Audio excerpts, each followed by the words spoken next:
Hello আম্মু। কি হইছে কান্তাছিস কে? আম্মু তোমার জামাই আজকে আমার বাপ মা তুলে গালিগালাজ করছে। আরে বাবা, সংসার জীবনের কমায় তোর বাপে আমার কত গাইলে দেহস না, একটু ধৈর্য ধর। আচ্ছা ঠিক আছে। হ্যালো আম্মু। আম্মু তোমার জামাই আজকে আমার গায়ে হাত তুলছে, আরে স্বামী একটু মারতেই পারে। অনেক মারছে। আমি আর- কাইসা বড়। আর আসবি মানে কি কস তুই?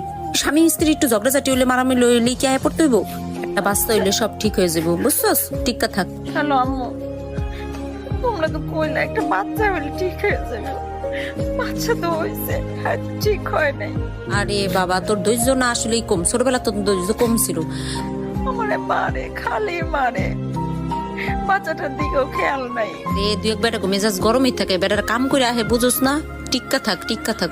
হ্যালো আম্মু, আজকে আমার শাশুড়ি আমারে মারছে। আমার ননদ অনেক কথা কইছে। আরে বাবা, তোর দাদি ফুবু আমার কম কইতে কত মারতো? আমি কি এমন করতাম? কোনদিন গেছি? সহ্য করতে